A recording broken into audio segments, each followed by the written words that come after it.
নমস্কার, cooking with আশা চ্যানেলে তোমাদেরকে স্বাগত। আজকে আমি তোমাদেরকে লুচির বেস্ট ফ্রেন্ড যে সাদা আলুর তরকারি সেটা কেমন করে সেটাই দেখাবো।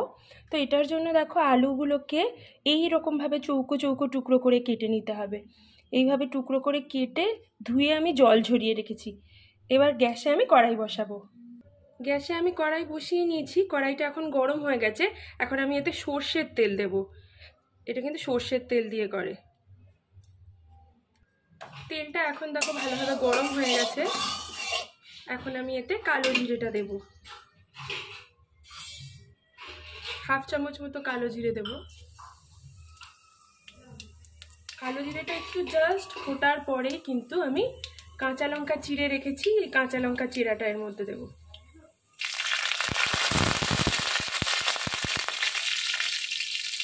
এটা কিন্তু দেওয়ার সঙ্গে সঙ্গে খুব ফাটবে। এবার আমি আলুগুলো দিয়ে দেবো। আলুগুলো দিয়ে আমি নাড়াচাড়া করব। এবার আমি এতে নুন দিয়ে দেবো, আর একদম 1 চিমটি আমি হলুদ দেবো, বেশি হলুদ দেবো না। এবার এটা আমি নাড়াচাড়া করব।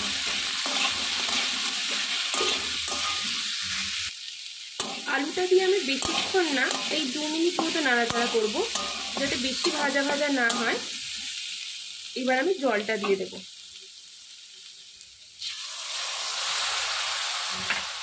জলটা দিয়ে ভালো করে মিশিয়ে দিয়ে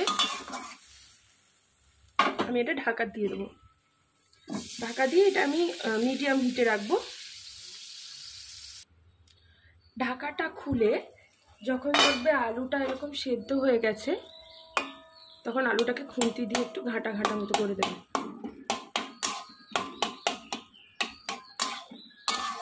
অল্প একটু ঘাটা ঘাটা মতো করে দিয়ে এতে চিনি দিতে হবে।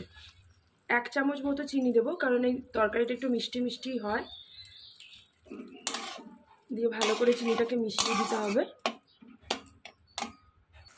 ব্যাস হয়ে গেল তরকারি। এবার আমি গ্যাসের ফ্লেমটা বন্ধ করে দেবো। এটা কিন্তু রুটি, লুচি, পরোটার সঙ্গে দারুণ লাগে খেতে। তোমরা কিন্তু অবশ্যই এটা ট্রাই করো, আর কেমন হয় আমাকে জানিও। আর আমার চ্যানেলটাকে সাবস্ক্রাইব করতে ভুলো না, আর লাইক কমেন্ট শেয়ার করতে ভুলো না, আর বেল আইকনটাও কিন্তু প্রেস করতে ভুলো না আমার নিত্য নতুন রেসিপির আপডেট পাওয়ার জন্য। ধন্যবাদ।